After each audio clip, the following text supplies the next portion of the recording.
Hello and welcome. Today I'm here with the three co-founders of Brewed Games. Brewed Games has recently launched a Souls-like action platformer game on Steam called Winds of Arcana Ruination. Today we speak with the founders about one, the history and origin of their game studio. Secondly, the challenges of building an indie game studio out of India. And third, more about their game, Winds of Arcana, and the launch of their game.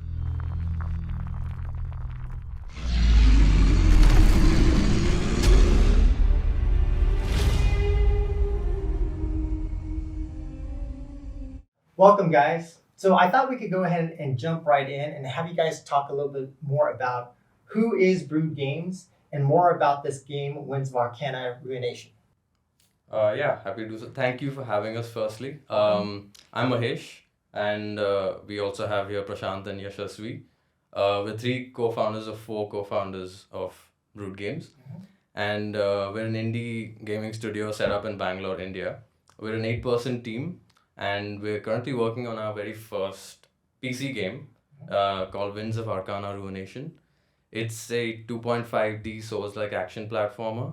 It's out on Steam right now. The demo's out, and it's really fun and really difficult. That's great to hear. And maybe even just talking more about the origin of this game, if we can kind of back up and have you guys talk about how did the game originate in terms of the idea? How did you guys kind of come together and build the team? It'd be great to hear more about that. Sure. I'm Yashasvi. So it really, the story is quite, it's quite a long story, but I'll just keep it brief. So me and Prashant, we've been working together for 13 years or more. I'm not sure exactly. But we started in a company called Atman Software. Before that, we just, by happenstance, we joined this institute called Asian Institute of Design, which is it used to be called as Asian Institute of Gaming and Animation in Bangalore. So there we did game art, the course on game art. So we became friends and we started working together in a company called Atman Software. That was not a gaming studio, but the reason we joined, like all of our colleagues were working in gaming studios, but they joined gaming studios, but we wanted to join there because that was a company run by one person, was one of the only few people who had built a game engine, made his own games, and he's been doing it for 25 years now. So we wanted to be part of that journey. So we thought, okay, the idea was, we'll try to make something that would generate revenue, then make a game. So Prashant worked there for, I guess, 3.5 years. I worked there for 6 years. Then we moved on to a different company, and again spent a couple of years, and again we worked together in the same company. Then at the end of it, we always wanted to make games, but we never really got that opportunity because we'd already been in this parallel industry, and having worked in a different industry, which uses the same tech essentially, but it's not making games, right?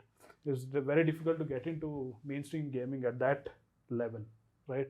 Either you start fresh or you just don't get in. It's very difficult. So we found it a little too difficult to join a established studio because of lack of experience making games. But we badly wanted to make games for a long time, over a decade.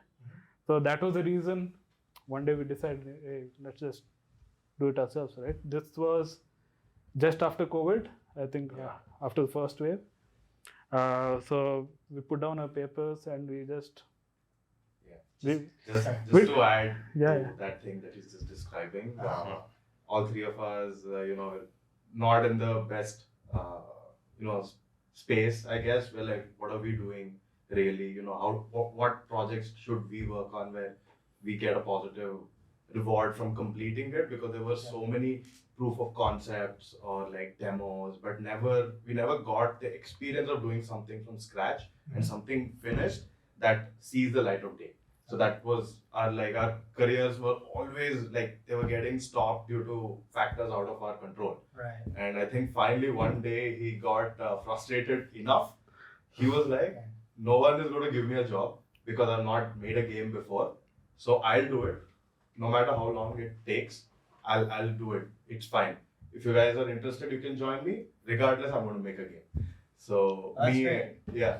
So a lot of the motivation was you wanted to see a project come to fruition from start to end. Yeah. And you guys had worked together before.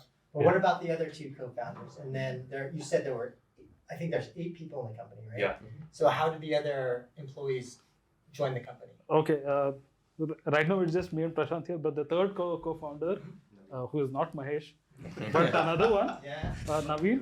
So he also, we worked together, same 13 Okay. years. So the same history, blah, blah, blah. Got it. So it was the 3 of us that initially we put on a paper like, Yes. Mahesh had already moved on from the previous company. He was also working in the same company. Yeah. Okay. Strangely enough. But he had left, I think, a few months Yeah, before. I'd we- left a year before you guys left, I Yeah. think. So he's working somewhere else. Yeah. So yeah, I mean that. And when we started, it was not about starting a game studio. It's just about making a game. Right. Yeah. We had no clue what we wanted to do. So I just put down our papers, We started, in fact, with making. I thought we'll make a Max 3 game. Yeah. We still have a video of that. Yeah. And we were just discussing about what's the easiest thing we can do. Right. It was either have some sort of casual or hyper casual game. Right. Started prototyping things. Started playing a lot of mobile games, like a lot. We are not mobile gamers. Yeah. So we are mostly PC gamers. All sorts of PC games. So once we got a few ideas, we played a lot of games. We got a few ideas. We started working on them. And this very early. Then Mahesh happened. It's also interesting how he joined. Yeah. He was like, I will do anything. I just heard that Just these guys were give me doing something this, to do. that they're starting a gaming related project. Yeah. And I've been a gamer since I was 5 years old. Okay. And as soon as I heard about this, I'm like, just let me do anything. I will write the menu, I'll do I'll make social media posts, just let me be a part of this. I just want to be a part of this. Well, that's awesome. Sounds like there's a lot of passion here to create this company. We were in an office slightly smaller than this Okay. room right here. Okay. And when he joined, we didn't have space. So we literally got 2 feet. It was an end table. Yeah, a 2-foot end table, and that's where he used to sit. Yeah. So, Awesome. You guys are true entrepreneurs. We get a lot of folks who will come visit our office, indie developers, things like that, during some of our meetups and things. And they'll often ask me, how do we get started? And so from you have 8 people, you guys need to, I'm sure, pay bills, pay rent, buy food, things like that. And so from a funding perspective, can you guys talk about, did you guys raise any external capital? Are you guys just self-funding this out of savings? Or how did you guys get started from a funding, like the Sure. financial perspective? Sure. So I think just one word of advice to anyone out there who's thinking of doing it: don't do it. Don't do it whatsoever unless you want to completely sacrifice on a lot of things. And I'm sure JK is also experiencing it himself as we have been. But despite my warning, if you still think this is what you're meant to do, then that is what you're meant to do. There's no one or nothing that can stop you. I guess when we started it, we didn't have a lot of savings. We did have minimal, but I think we were fortunate. Maybe we were privileged enough that we had families that were quite supportive and understanding. Yeah. That they said, fine, okay, you'll cut back on your lifestyle and everything, but we'll give you enough so that you can at least pay the rent. And some of that mixed with the savings that we had. So I think we were quite fortunate in that regard. But definitely, it's been 2.5 years since we started, Right. and we still haven't finished our game, so there's been no revenue. Right. I think the first 15 to 16 months, we were able to manage. We thought it's just the 4 of us. We'll build whatever we can. We'll do the best we can, considering it's just the 4 of us. Right. And once we built the prototype, same time last year, at around March, we did get some interest from VCs as well. Oh, great. So we weren't expecting that. Our initial idea was we'll go to publishers, we'll pitch the game. Oh, this is going to be amazing. But it's been so many reality checks. I think it's great, right? That's what you want to learn. Right. Is just don't give up. That's the only thing that can make sure you're a success. And we're still halfway in that process of just don't give up. So we did finally things did progress with one particular VC, Ventana Ventures in Udupi. Nice. And yeah, they have gaming heritage as well, but in a different space. They have a lot of experience with casual games, cooking games in particular for mobile. So they know F2P a lot better and all of that. But I think they saw something in us. Well, they gave us their money, so they did see some potential that, okay, these guys are going to do it regardless. Whether this happens or not, they're still going to make it. So we did get a pre-seed investment from them. So that was enough to let us dream more. Let us a little bit longer. Yeah, last a little bit longer. And that was, I think, it came at a very important time for us because our savings, again, of course, we were going to do it regardless. But then we were able to hire 4 super talented, passionate, amazing guys. Awesome. We can cut that out. They don't need to hear.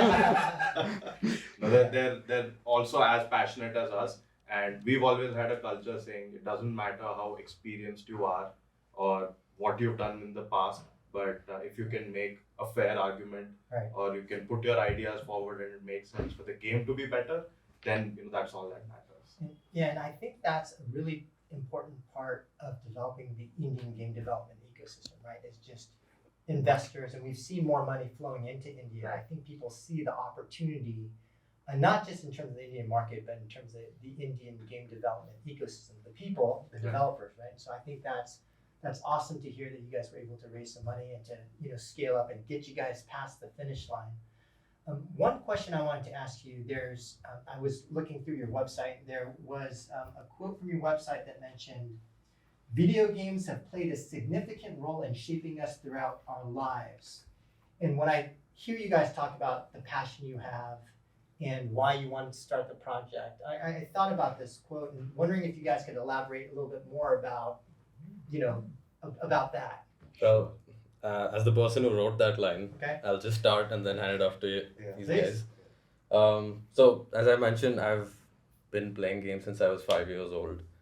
And the kind of games we play are mostly very story-driven, very immersive, very impactful with meaningful themes and stories and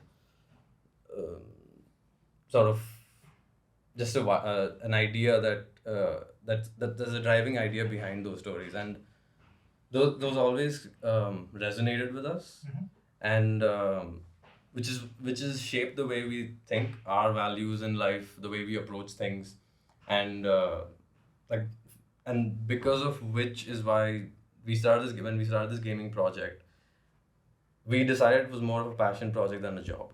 Okay.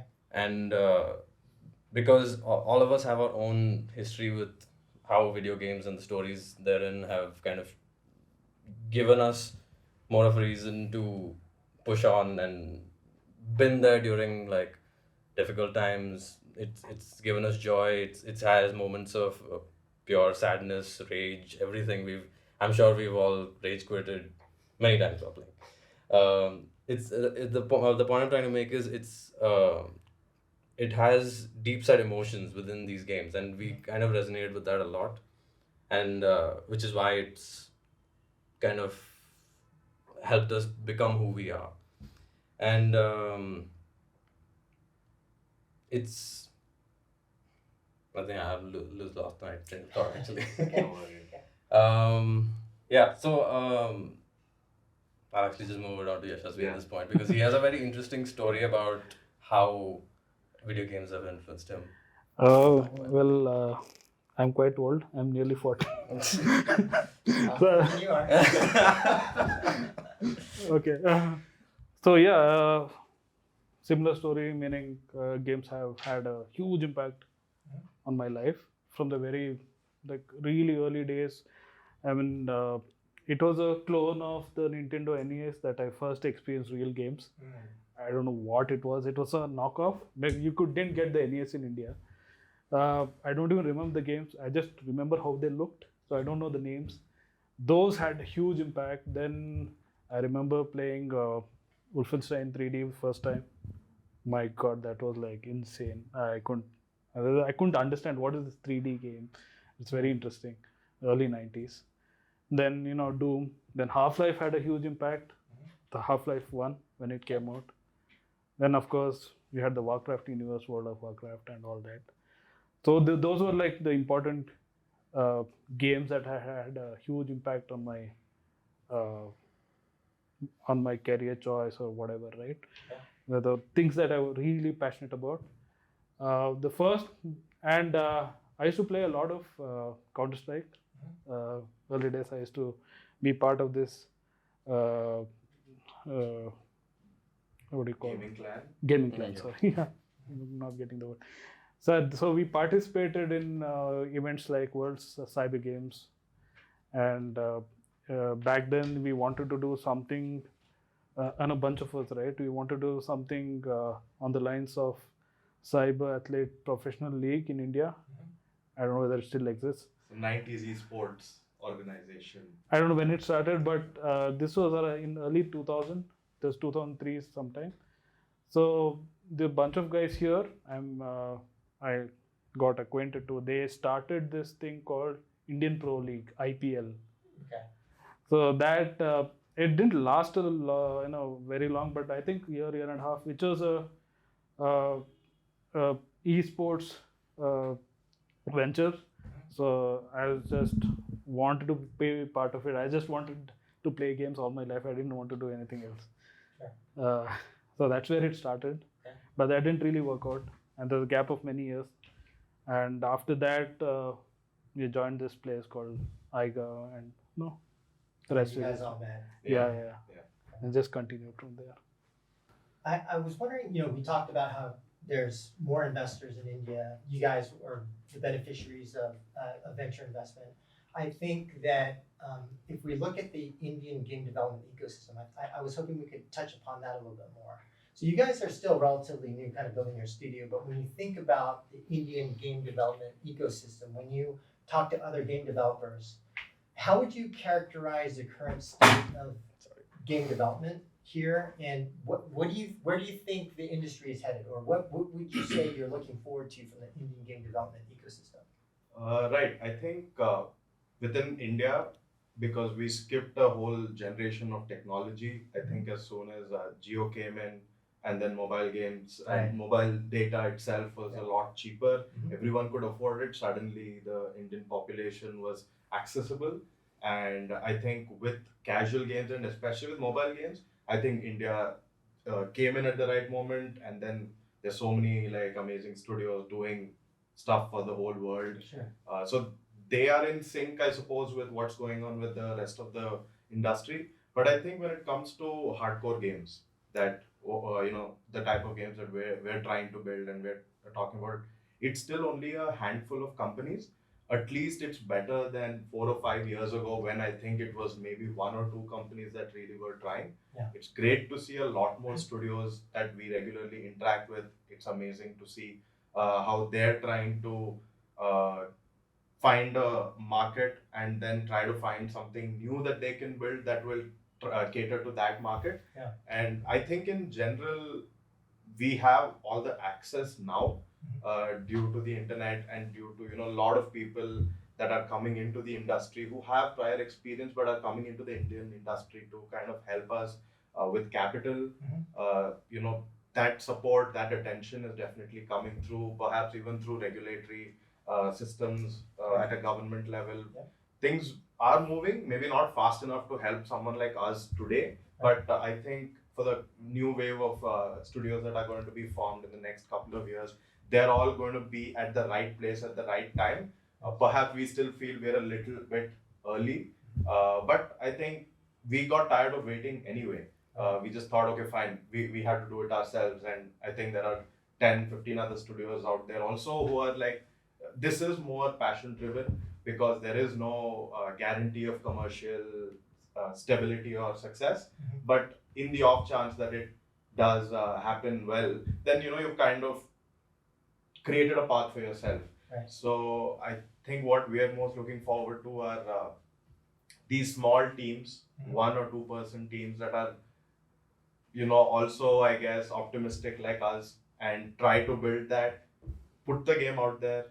If it fails, learn from it. If it succeeds, build on it. And then slowly over time, perhaps, maybe in 5 to 10 years, we'll see enough studios here who also figure out, because there's a very unique proposition, I think, by making Indian themed content, because we couldn't wrap our head around how can you take an international type of experience and then add it, like you have to mix it with the right synergy so it shows up well.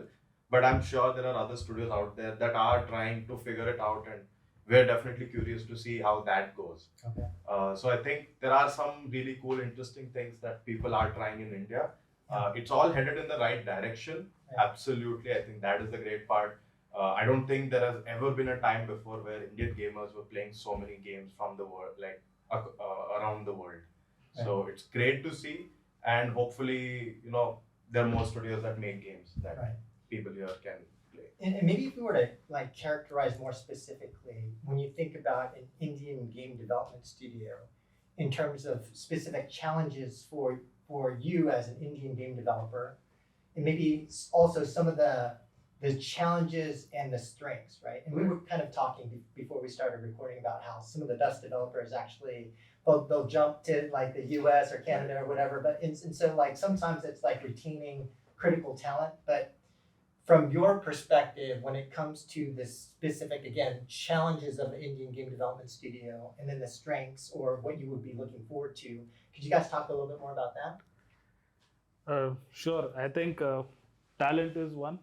It's really difficult to find talent, especially if you're an indie studio who's bootstrapped, because you need a lot of money to hire good talent. It's a known problem.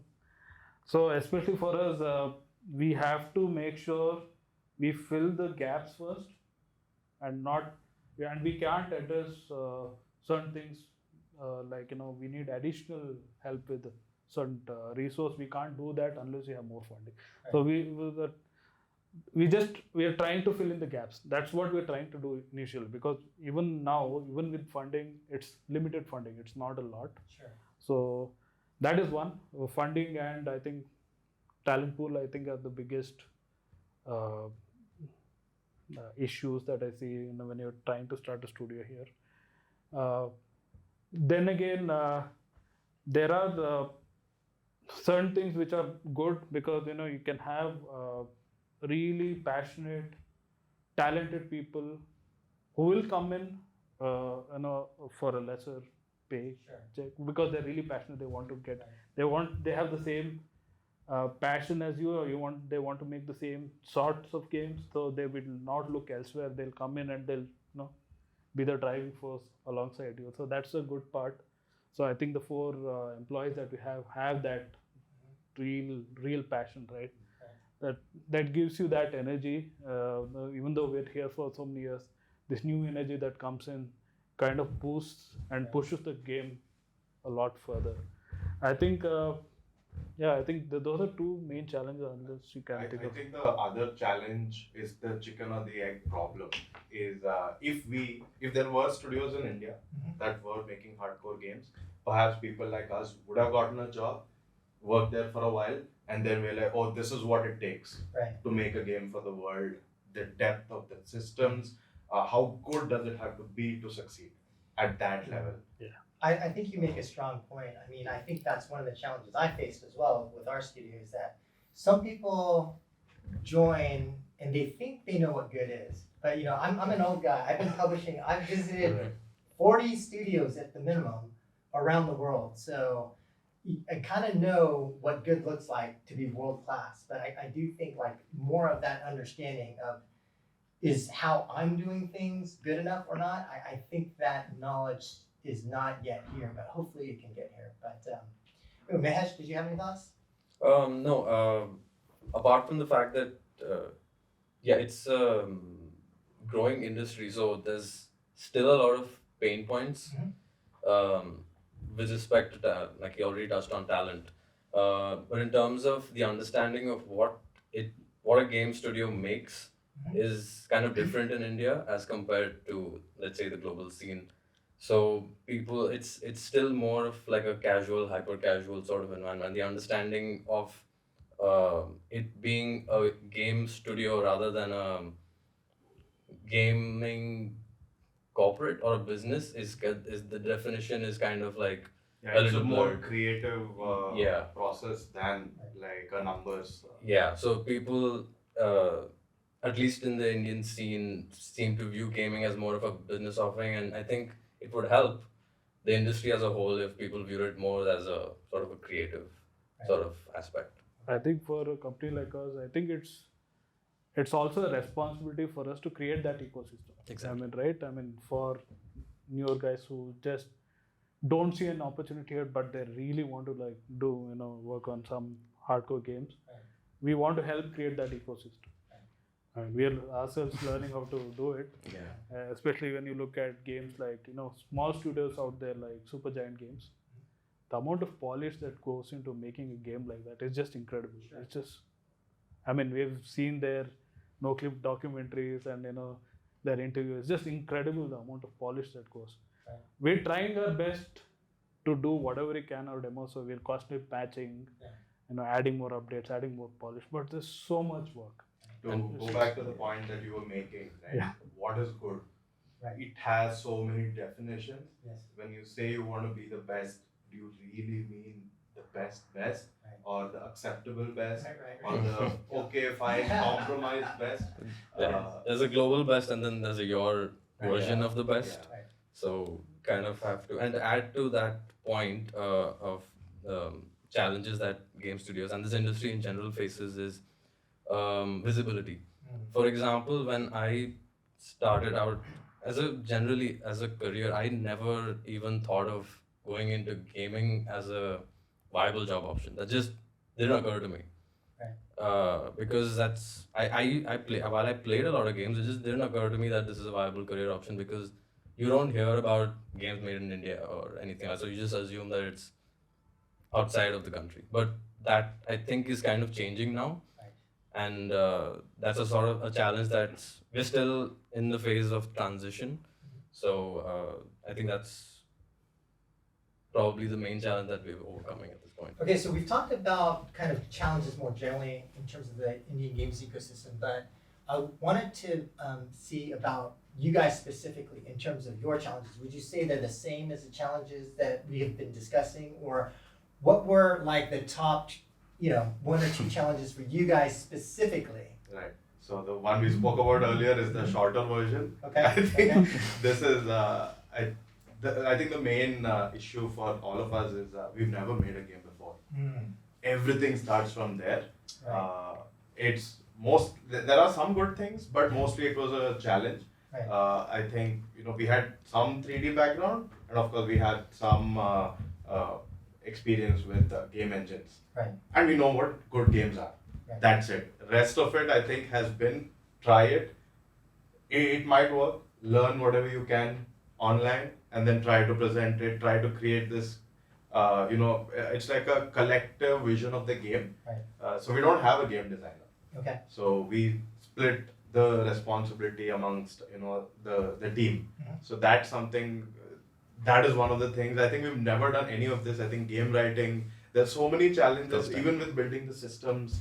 How do you figure it out? How do you figure out the technical challenges, the optimization challenges? How do you run?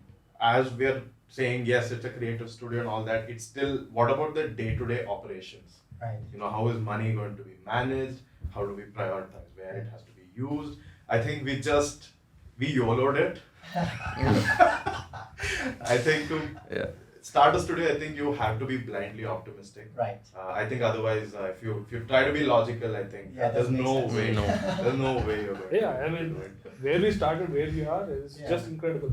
When we started, all narrative content, all design, sharing design and production, programming, and art, the other code. We thought, we haven't had it figured out.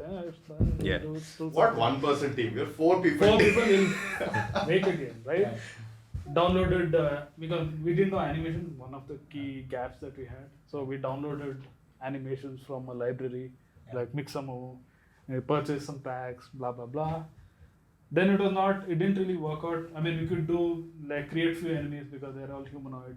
You just do humanoids, enemies and characters. But it wasn't really working, right?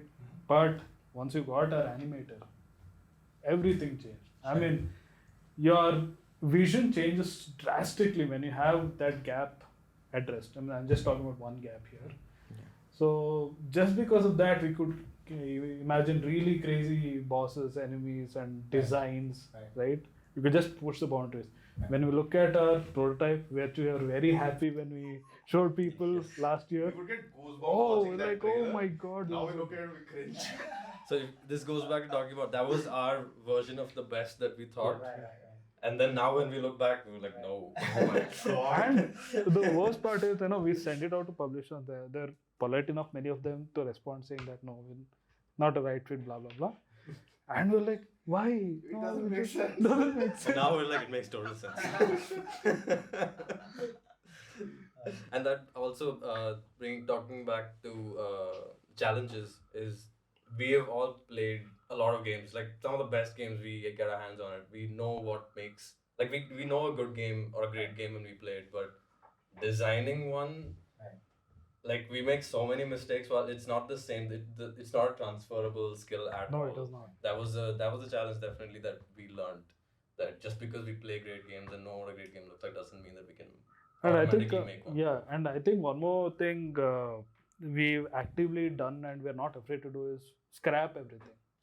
Even if it's months of work, if we have to do it from scratch, we will do it from scratch. I love And we've starting done from scratch. Yeah. And we've done it better than the so last many time, times. right? We've done it a lot of times. Yeah. Which is good. I mean, right now it's in a great shape. At least we think so. It's the current best. I thought maybe we could also talk about sort of the company strategy. Now, obviously, when we generally think about India, we think about a lot of mobile gamers, not necessarily many PC gamers. You guys mentioned that you started off in Match 3 and now you're a Souls-like action platformer game. So could you walk us through how did you guys wind up in terms of building for PC, and then I assume you're going for a global market rather than focusing on the Indian market, and then the specific genre and other parts of when you think from a strategic perspective, how did you kind of arrive at the different parts of the company strategy? Sure. So I think I think it started from what did we want to be 10 years down the line. I think that was always the driving force for what we should do today. Okay. Is what we want to be then. Of course, eventually we wanted to be like this studio that maybe 50-60% studio who can make a game that has 30-40 hours of content, a lot of replayability. It's an action game, but it also has a lot of the narrative flavor. There's enough that a player can get lost in. That was the whole idea. Okay. And then we thought, okay, for us to be able to do that with the third or the fourth game, what do we need to do before that? What do we need to do before that? Because we needed to quickly learn, make mistakes, fail, learn, and then get better at it so that you can then learn something else. We realized we had to learn a lot of different things. So we just individually just kind of started to figure that out. So it started out as a Match 3, then it was a side scroller thing with just one button input where it's just like a jetpack side scroller game. Yeah. And this I'm talking about in months that we play, oh, this is totally possible, we can do this. And then once we had Mahesh join, we got more greedy. So suddenly we have a guy who's passionate about games, who loves fantasy fiction, who wants to express, who wants to build a world from his own mind that he's able to put it in a game that someone can start absorbing it. So yeah. That reminds me. So initially each of us used to write stories. I mean, what the game should be. It used to be a one-pager, right? Then he comes. Now we have hundreds of pages. I mean, it's gone from a one-pager to a novel, I guess. So it kind of sounds like the way that the game manifested is really around discovery, you guys iterating, you guys also depending on who you have, your people. Yeah. So we have these skills, we have these capabilities. Let's see what we can do within the constraints of what we have. Is that a fair Yeah. characterization? Yeah, absolutely. Okay. I think that has always kept pushing us. And as soon as we got the investment, Yeah. suddenly, we went up like degrees of Right. Now you can do difference. more. Your Yeah. opportunity space Exactly. is Yeah. expanded. Absolutely. Cool. It gave a validation that we're not crazy people. Right. That okay, there is a game here that could do something well. Right. We got the 4 people. We moved into an actual office space. That also put enough pressure on us, saying now you got to make sure the game is Right. good. It's not just the 4 of us. Right. It doesn't work out. Whatever, we can leave. Now we have people we need to think about. Right. But at the same time, how do we? Because we always felt we never got the chance when we were younger, when we had started out, where someone was looking out for us, thinking, this is what you should do, you should push yourself to be the best that you can. Right. But I think we want to help in whatever way that we can to help shape other people's career, and we know we benefit. Right. The more they grow, the more ownership they take, the more they contribute positively. The studio is, the strength of the studio is the people, and the game is a lot better. So let's talk a little bit more about the game itself. Winds of Arcana, Ruination, Souls-like action platformer, as we mentioned. So when you guys think about the game, what is the differentiation? Why do you think people are going to play this game? Can you guys talk a little bit more about the game itself? Yeah, sure. The little bit of a preface is we decided to go with the Souls-like genre, which was sort of a double-edged sword because it's a niche genre. But the timing was sort of convenient, especially with the release of Elden Ring, which became such a huge critical success in the gaming sphere, like the global gaming sphere in general, which got the whole Souls name a bit more accessible, and people became a bit more accepting of a difficult sort of game. So we played it. We wanted to make something like that, and but then the question that you asked is what makes it different. We can't just make a difficult game and expect people to play it just because it's a Souls like and just because it's trending. So we play a lot of different games. Like I play a bunch of 4X's, strategy, CRPGs. One of our concept artists plays card collectible games. So we have a diverse sort of player base within our company itself. So due to that, we had like a knowledge pool of different kind of things that work in a gaming context. So we try to understand what exactly works to get people coming back to play a game. So one thing is replayability. If you can come back and play and still feels fresh, then it's probably a good game and it's going to work. And the trick was to find something that was replayable without it just being Number driven. Exactly. It shouldn't be predictable. So we decided to create something called this Rune Shard system to tie it to our combat. So basically you find these things called the Rune Shards in the game, and each one changes all your abilities. So it's basically like a deep playstyle customization item. And we have like 6 or 7 of these. We can't design too many of those because they change everything about the way you play.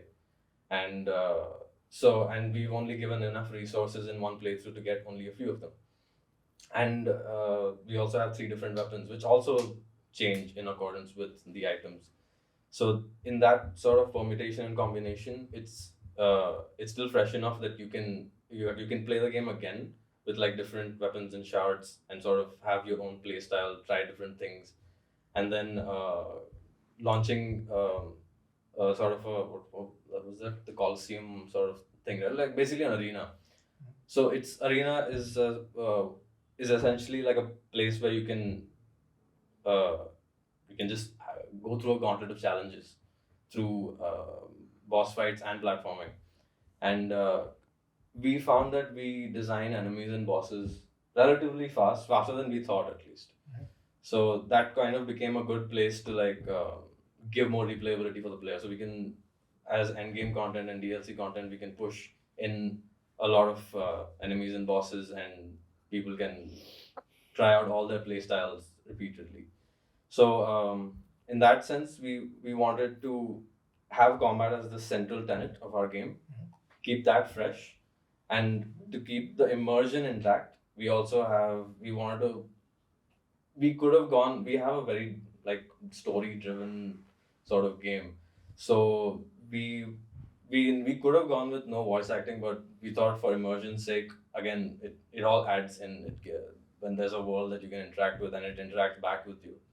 So we went with voice acting as well, fully voice acted. There's a lot of lore you can find.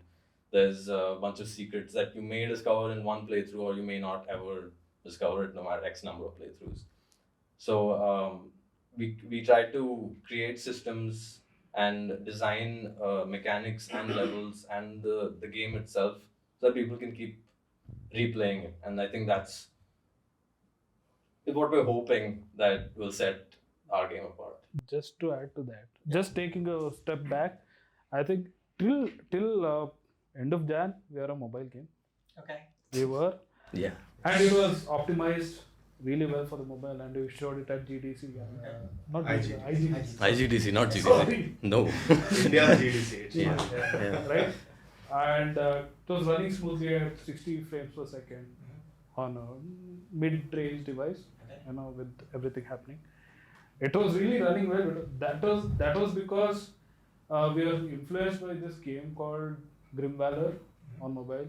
So that was a Souls-like game that did really well. I mean, compared to, and for a premium game, it did really well on the mobile. So for us, that was the main driving factor. Apart from all the PC influences we had, that was the main driving factor, I feel. That was the aha point. moment. Yeah. Saying, okay, this can work. And there are not many on the mobile store, right? I mean, you could find one or two of these, and we thought, okay, there's an opportunity, we should do that. But later we figured out it's better if we do PC first, than do address mobile market for a game like this. Okay. And through Yeah, even from due to various pricing strategies, all of that, it's always easier to go down the platforms or do a simultaneous release than to try to do the other way around. Start from mobile and then try to port it. Because I guess PC gamers and console gamers don't identify that much with mobile gamers. Most of mobile gamers don't even identify themselves as gamers, which in itself is like, they're completely different audiences. So we thought we'll do this, it becomes easier. And this helps us in the long-term vision of becoming a PC console developer. Yes. In terms of marketing, also it made sense because, like he said, mobile gamers don't necessarily consider themselves gamers, but PC gamers or console gamers do. So, for example, PC or console gamers don't look at mobile games and think, oh, I hope that game comes to PC or console. But mobile gamers will look at a PC and console game and think, oh, yeah, I really hope that game comes to ports to mobile or something. And in many cases, Yeah. they play on the PC and console first, and then they also Exactly. like to play the port. recently, Dead Cells did a fantastic job, right? When they came to mobile, they're huge. I mean, they're really huge. They're a premium game with no demo, nothing, and they recently successfully sold 5 million copies just on mobile. Nice. So we were like, okay, you know what? Maybe we're in the right direction. And when in terms of the current state of the game, so there's a demo on Steam, but could you talk about the launch plans, where you guys are now in terms of development, when a full launch will occur on the PC, and then you mentioned you'll also go to mobile, so maybe plans around that as well. Sure. So we are currently, I guess, in beta. What do you call this? I think it's an advanced demo. Advanced Okay. demo. Yes, I the mean- demo is out on Steam, so we essentially have a vertical slice that is there. But And it's longer than, the amount of content is more than an average demo. Okay. For an average player, it will take at least 4 to 5 hours to finish the Okay. demo. I mean, Yeah. it's like it's as big as many full games. The demo itself yeah. is just one biome. So now it's just this is one biome. We plan to have 6 or 7. Okay. So that we can multiply by 3 or 4 for hours. We thought if we do a 10 to 12 hour game, that would be like a great achievement for a first game, considering we've never done any of this before. But I think as things stand, if we do everything right, perhaps it's going to easily exceed 20 to 22 hours for the first playthrough. but everything we're designing, keeping in mind, if you enjoy playing the game once, there should be enough hooks that you try New Game Plus, but then you try different things. So more than what meets the eye is what we're going for in our content, which is what has taken us so long to build the workflow. He was mentioning about how, for enemies we are pretty fast. I think the first enemy we created in the latest iteration, I think it took us like maybe 2-3 weeks, 4 weeks trying to get all the workflows in place. Yeah. But now I think within 7 working days we're able to build from an idea of an enemy to a playable version of the enemy. Yeah, idea to fully animated 3D model. So workflows, building these interpersonal workflows between different team members, I think that was very key. Yeah. And that was like a challenge for us as well. And we missed pre-production, right? I mean, because we were trying to figure out stuff on our own, we didn't have the team, so we straight went into production. So pre-production and production is happening at the same time. Sure. So That happens more often than you think. Okay, okay, that's good to know. and recently I was rewatching the Nokia documentaries of Supergiant Games. Okay. I think it was Transistor. They talk about they had a pre-production cycle of 18 to 20 months and production of just 12 months, right? I was like, wow. I mean, They sharpened that axe. Like, and it's such a great game, right? I mean, their games are just brilliant. So like, wow. I mean, I wish we can get there someday, like where you have solid pre-production time and you can plan out stuff. And maybe next game it might happen. Maybe, but according to Joe, I don't think so. Sometimes happens. Okay. Good to know. Yeah. Yeah. In terms of launch, so we're in demo now. We're planning to go into this thing called Steam Next Fest, which showcases demos of upcoming games in October this year, and then maybe early access or a full launch soon after that. So we're planning to go into like a 1.0, like Q1 2024. That's the plan at the very least. For PC, For PC, and then for console. So that's another thing is we're trying to constantly learn. We are in the process of getting the dev kits for the other consoles, which in itself is an entirely different new process. But I think we've got a good handle on it, and now we're soon going to start testing, making sure all the workflows are in place. We don't want to keep working on the PC version, and once it's done, once it's stable, which is I don't know how long, then we open up the dev kits and like, how does this thing work? Yeah, we want to start do that as early as possible. And then, so around May or June of next year, release all the ports. We want to make all the mistakes with the PC launch and make sure everything is stable, and then it's just a clean port. We had people offering to do the ports for us, but then internally it made more sense we learn how to do it ourselves, so that for the next game we know how to build it right. So that's just a better workflow than having to have someone else clean up your messes. Clean it yourself. So we're going to do that, and after that we're going to have mobile. And at the same time, we also want to make sure that DLC, like something we are committed to as a studio that has never made a game before, is we are willing to take any and all feedback, any and all constructive criticism, and we are willing to put our, we're ready to do whatever it takes to keep making it better.